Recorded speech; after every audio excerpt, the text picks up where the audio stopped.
Hey you guys, I am going to be talking today about why do people that are neurodivergent succumb to alcohol and drug addiction. Any addiction. So hang out.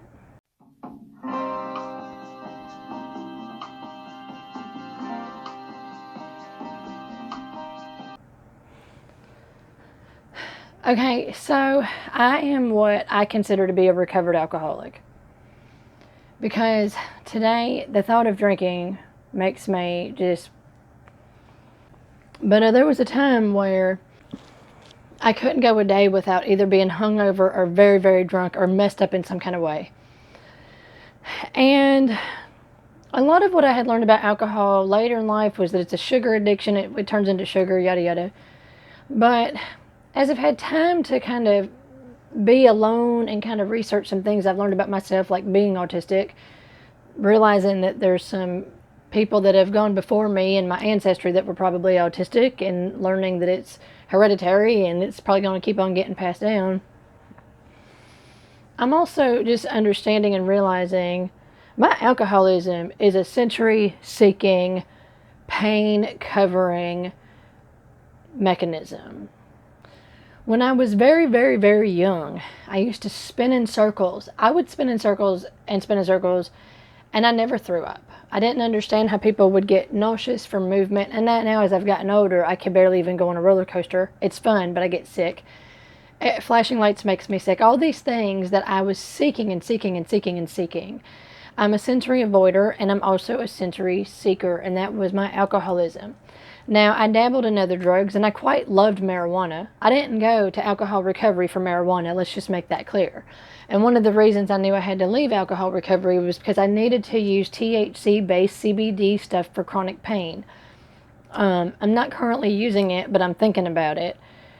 Because part of my quality of life is diminishing because I'm in so much pain and I'm cranky and I'm snapping. It's not because I need to be high or drunk. It's because I have legitimate pain. But that's not a sensory seeking. And actually, I'm avoiding it because I don't like when it kind of sometimes gets me a little high. That is the extreme shift that happened when I became a recovered alcoholic. I don't want to be intoxicated. But I would tell you, when I was young, you go to school as an autistic person, especially undiagnosed, or you're diagnosed and you have the family members that force you to pretend like you're neurotypical. You got to act right. You got to act like you're supposed to act. You're not allowed to stim. You're not allowed to rock. You're not allowed to make funny faces. Like, one of the things sometimes you'll see us do in public is we'll make funny faces because we're trying to not like do something like, that. And so we end up just like, it's also why a lot of us unalive ourselves too. I'm sorry, but it's true. So that thing that alcohol and drugs provides, it's kind of like a multifaceted thing. It is a sensory seeking. It also helps some of our other sensory seeking and our special interests be amplified. So let's just say I smoked a big fat jizzert. I don't know if I'm allowed to say that or not. I might be way more into whatever I'm doing, my art, my whatever, okay? So there's been times where that has been tempting with THC, but again, the intoxication part of it, I no longer, it's just too much. Same reason I don't go on roller coasters anymore. But and then alcohol, that sensory seeking of the intoxication, but it also numbs the pain. So when I was in school, I'd come home after a long day of having to shift classes and shift my thinking and different teachers and kids being mean and public school is not for everybody. And I would come home and I used to always try to figure out ways to get drugs and alcohol at school so that I didn't mess with my parents' stuff and get busted. And that was what I needed. Even in my own life, my 15-year-old, when they were still in public school up until 5th grade, they would come home and scream and hit themselves, and they were cutting themselves. And, life isn't perfect, but we started homeschooling, and I am very eclectic and very laid back, and my child does not just start screaming anymore. Actually, when something is bothering them, they come to me. And sometimes they just curl up into my arms. It's gotten even better since we were diagnosed neurodivergent, autistic, and this is for anybody. This is if you're neurodivergent, if you are ADHD, if you have bipolar disorder, if you are autistic, Down syndrome, any of these things, and you're struggling with addiction, it could be drugs and alcohol, but it could be any sensory seeking. It could be sex addiction. So what my thing is that there was parts of going into recovery that had a lot of potential. The problem is, and I talk about this all the time, is they say fake it till you make it. Well, that's very dangerous for neurodivergent people. We cannot keep faking it. I had to drink because I had to fake it. I was already faking everything. So the reason why I decided to do this video is because I heard somebody talking about drug and alcohol addiction when you're autistic.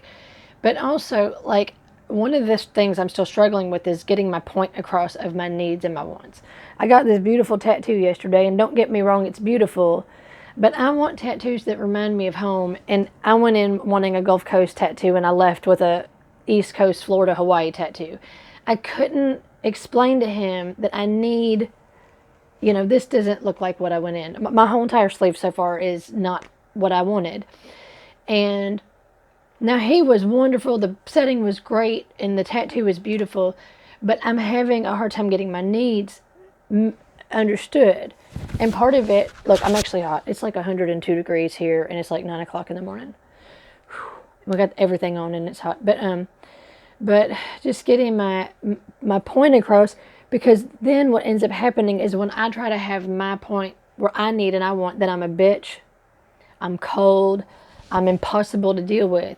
So what ends up happening is I just let other people make all the decisions for me. Now with this tattoo, I understand this person is not from the Gulf Coast. They don't understand that water goes this way, not that way. They don't understand that the sand is white, not brown. They don't understand that the palm trees are short and fat and not long. And the main thing that my whole tattoo was supposed to be centered around was a live oak, and he nixed it all together. I thought he was putting the live oak behind the palm tree, so there was misunderstanding, and that's probably the autistic thing, is that I really struggle with that, right? Now the reason I'm talking about all this is a beautiful tattoo. I love it. I'm not trying to complain. It's just not what I wanted. My point is that that's a great example of we try to get our needs and our wants across, and it's just, now in that case it was like just this kind of misunderstanding. But like if I go to the doctor, usually doctors just take one look at me and they're going to disregard all of my needs. I was fibromyalgia for 20 something years before I got diagnosed, because the doctors, every time I said there was something wrong, they said it was in my head. And just the other night, I had a really bad migraine, and my husband said it was in my head. I get it. And I had reached out to a migraine support group, and some people were nice, but I got attacked in a migraine freaking support group for having a migraine. So that's just very typical of us. So this is what normally I would have done if I was not a recovered alcoholic, is I would have got drunk, and I would have got very drunk, and everybody around me would have felt the effects. Because when I'm sober, I'm constantly having to feel the effects of everybody around me. So I would drink, and then everybody else would have to feel the wrath after that. Correct? That makes any sense? Look at my tattoo. It does look beautiful. As I'm moving around, I'm like, oh, I'm getting all decorated. I just can't put my jewelry on that side. I can't wear rings right now either because my fingers are kind of swollen. Oh, what am I going to do? It's so weird with my bracelets on my right side. I'm going to have to get used to that. But anyway, this is the kind of stuff I would normally get really drunk over. And it's the pain and the exhaustion of masking. It's taking the edge off. It's all this stuff.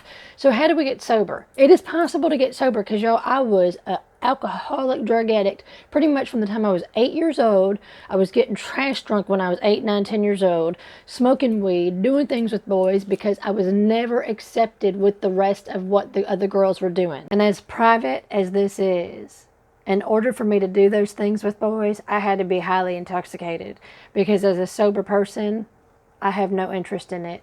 It's pretty common among autistic females. They knew something was off. Not allowed to be autistic because I'm female and I can communicate and all this kind of stuff. But thank God I was finally diagnosed, even though it was just a few months ago. If you get diagnosed and you want to make videos, by the way, do it. You will be surprised how healing it is. It feels, even if I get 5 people that watch it, it feels good just to get it out of my system, But all that, you go to school all day long or work or whatever, and you come home and you're like, God, and you just want to punch yourself. Well, can you just start punching yourself in the face, or are you going to drink a 12-pack of beer in 5 minutes and just be like, because I could get really drunk and just sit in one spot. Now, I didn't like drinking and getting too rowdy. I like to drink, turn off the lights, light candles, listen to music. I'm at a point in my life now that self-care tells me, Dawn, turn off the lights, light some candles. I have to be careful with candles because my sensory, of course. Turn on some music, meditate. I can do this today without alcohol or, THC or weed or anything like that. I considered using THC yesterday, the oil, to go to the appointment, but I decided not to do it. For him, for me, for everybody. But it's just, we can get sober. And so do I recommend recovery groups? I recommend trying it because everybody's different. But for me, having that pushover thing, I have a radar that says if you are a predator or if you have an ego problem and you like to put your ego off on people, if you've got control issues, here I am. And because of that, I actually prefer to kind of be by myself. I've got a few people that I reach out to, some people I talk to through, some of my best friends I've met through social media, Facebook. There's some people that I have acquaintances with on YouTube now and just, stuff. And I really appreciate that. And I hope they appreciate it. Just kind of like-minded people. And those are safe people for me. And I hope that I can be safe people for those people. But, safe people when you're autistic is not always easy. But do I recommend? Yeah, that there's a book. it begins with the first letter of the alphabet. And the book is great. I don't appreciate the To the Wives because it's written by alcoholics.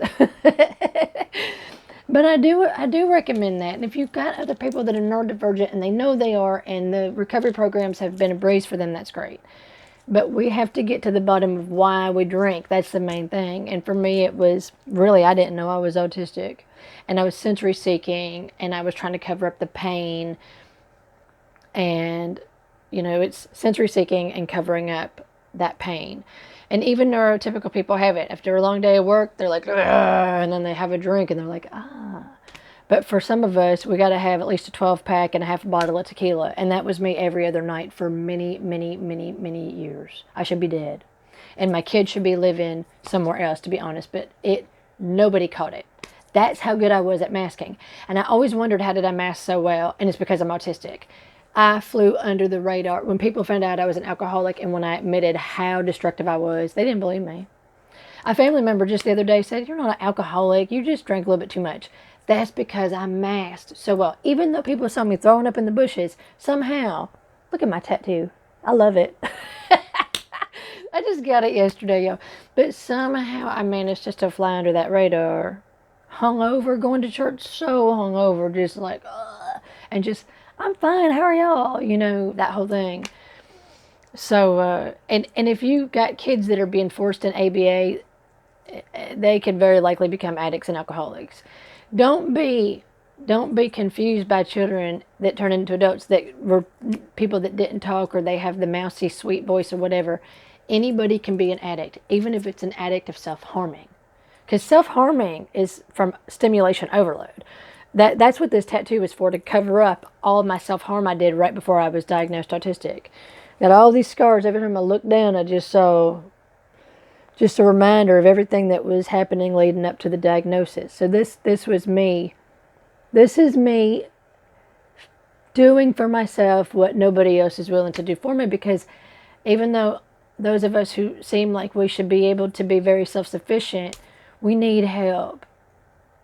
And the more that I'm around people that are controlling instead of helping guide me into my truth, the more I can implode.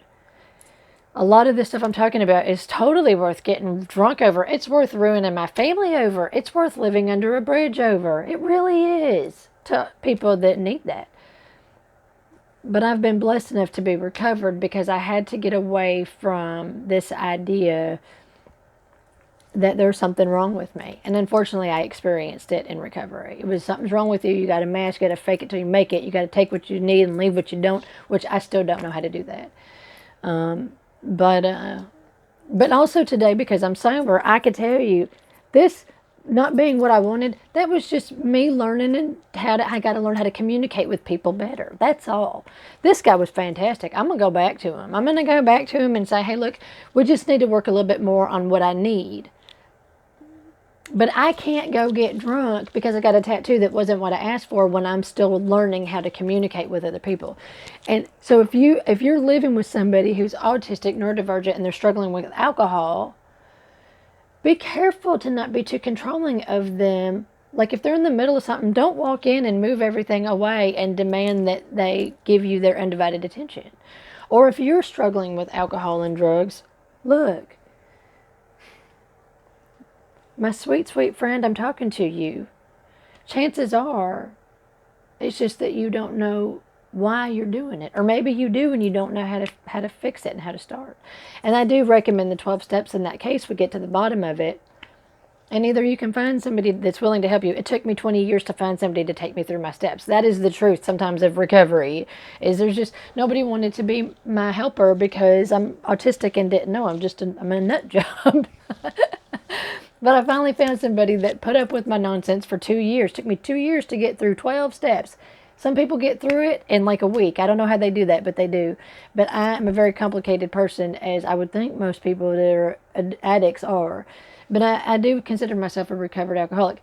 Because even though I'm not going to those recovery meetings, I'm staying in a mind of recovery as much as I can. And that's what's important. If you have any questions, please put them in the comments below. I don't want to go over 20 minutes on this video. And I know I'm scatterbrained. I'm still in pain, and I got a million things I got to do, and I got a migraine. And my schedule today got changed this morning at like 6 o'clock in the morning. I didn't have to go to work today, which is totally fine. It's just, I'm scattered because of just some things. But I'm aware of that. But I did want to get this information out there because somebody was like, I don't ever find videos about being an addict or alcoholic when you're autistic. Also, there's some of this stuff I'm not really supposed to be talking about because it's like you kind of take an oath when you're in recovery. Here's my deal. I'm autistic, and the autistic community needs this information, and that overrides anything every day. My autistic people are my ride or die people. Period. And some of my friends that are in recovery that I think are autistic, but I will keep that to myself. I got some ride or die people, but my autistic brothers and sisters, my neurodivergent brothers and sisters, even if I've never met you, you come first because I love you. And if they don't worry about it because I do. Okay? Be blessed, be a blessing. Have a good day.